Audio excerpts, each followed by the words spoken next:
So ఏంటి అసలు వలసలకు సంబంధించి కాంగ్రెస్ పార్టీ ఎలాంటి వ్యూహంతో వెళ్ళబోతుంది?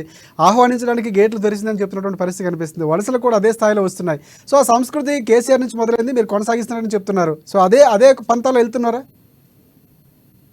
ఈ తెలంగాణ రాష్ట్రంలో సంస్కుండే అది కేవలం తెచ్చింది గతంలో కేసీఆర్ గారు తేవడం వల్లనే ఈ రోజు వలసలు మొదలైనాయి.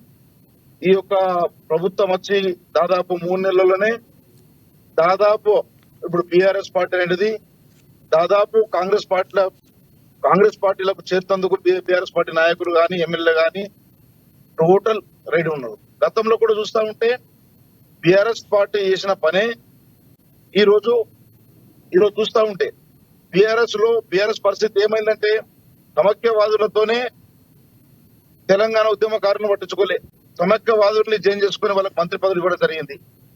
ఇవన్నీ ఆలోచించి ఈ రోజు ఒక ముఖ్యమంత్రి రేవంత్ రెడ్డి గారి నాయకత్వంలో చాలా ఈ యొక్క 100 రోజుల్లో చాలా అభివృద్ధి జరుగుతా ఉంది. కాబట్టి ఈ రోజు బీఆర్ఎస్ పార్టీ పరిస్థితి చూస్తా ఉంటే ఎక్కడ చూసినా కూడా, ఏ జిల్లాలో చూసినా కూడా, దాదాపు 33 జిల్లాల్లో ఏ జిల్లాలో చూసినా కూడా వలసలు అనేటివి మొదలైనవి. గేట్లు ఎత్తివేయక ముందే స్టార్ట్ అయినాయి వలసలు. ఎందుకు వలసలు చాలా అయినాయంటే ఈరోజు బీఆర్ఎస్ పార్టీ పూర్తిగా ఖాళీ అవుతా ఉంది.